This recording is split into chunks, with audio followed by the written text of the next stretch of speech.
네, 기준금리가 사상 처음 1%대로 떨어졌습니다. 한국은행 금융통합위원회는 경제 성장률이 당초 전망을 밑돌 것으로 예상된다면서 이달 기준금리를 0.25%포인트 내린 연 1.75%로 결정을 했습니다.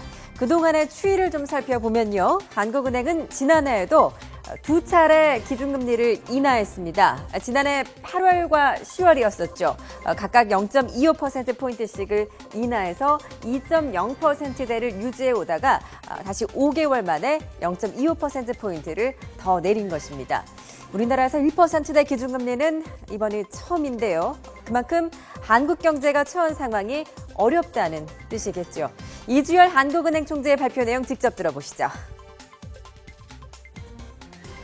금융통화위원회는 최근에 국내외 금융 경제 상황을 종합적으로 점검한 결과 성장세가 당초 전망에 미치지 못할 것으로 보이고 물가 상승률도 더욱 낮아질 것으로 예상되어서 이번 달에 기준금리를 0.25%포인트 인하하는 것이 바람직하다고 판단하였습니다.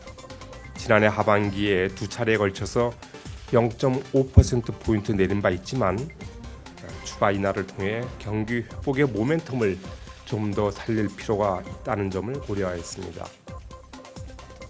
앞으로 통화정책은 성장과 물가 상황 그리고 금융 안정에 유의하면서 운용해 나갈 것입니다. 네, 한국은행의 이 같은 깜짝 금리 인하의 배경에는 경기 침체 속에 물가가 하락하는 디플레이션 우려가 자리 잡고 있습니다. 올해 2월 소비자 물가 상승률은 0.5%에 그쳐서 석 달째 0%대에 머물렀는데요.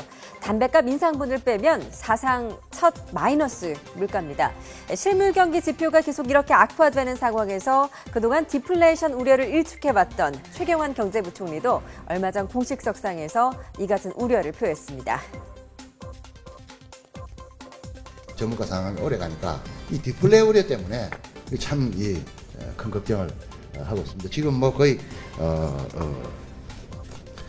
1%대가 지난 한 3년 이상 지속됐고 최근에는 0%, 0.5% 뭐 이런 겁니다. 담배값 인상 빼고 나면은 전체 물가 마이너스가 할 정도로.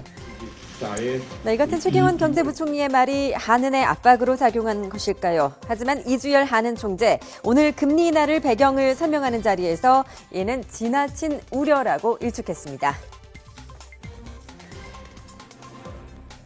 디플레이션에 들어섰다든가 하는 것에 대해서는 저희들이 의견을 달리하고 있습니다.